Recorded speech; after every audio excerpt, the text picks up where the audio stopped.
Okay. Hey, hello there, Friday people. I hope you're well. And the theme, of course, has been keeping out the darkness. Now, a lot of it is to do with Christmas lights, and I promise you there'll be more of that. Secret destination next week. Got my passport and my euros ready. But for the moment, I want to keep out the darkness. Maybe more in a kind of a philosophical sense. I'm deeply worried by a columnist here called Hopkins in the UK, whom Donald Trump has called reputable, which itself is a little bit worrying. And she has said appallingly ignorant and bigoted and chutzpah redefined expressions about Muslims and you name, refugees, just awful.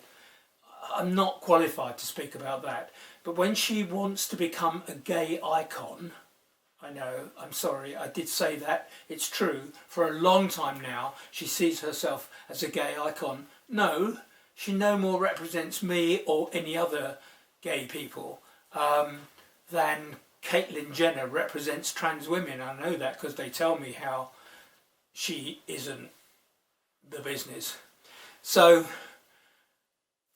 when it comes to Katie Hopkins, when Tom Daley made that amazing video on his sofa just after he told his parents that he was gay because he was in a relationship and it was time then to come out, she said it was lame because everybody knew he was gay already, as if like it's not a great deal. Well, it shouldn't be a great deal, but honestly for lots of young, middle, even late teens, it's a very great deal indeed.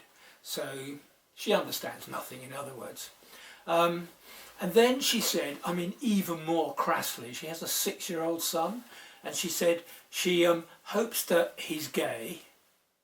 Would you wish your son to be part of a misunderstood, rejected minority, even in this day and age? I don't think so. It means she understands nothing. Because then he could do her hair, and he likes dancing and theatre and stuff like that, rather than boys' stuff like football. I can hear you gasping. I mean, she just doesn't get it. Talk about stereotyping people. So you could just dismiss her as an ignorant woman, but she has a huge following. And this is what really worries me, is that we could do with her as we did first with Donald Trump. So he's a buffoon with a stupid haircut. Who is he? Where did he come from? He made money out of business. Who would ever follow such a person? But the danger is the people clapping and cheering him because they think his views represent the majority. So the number of people who follow her and the Mail on Sundays, sorry to use bad language, and other publications that give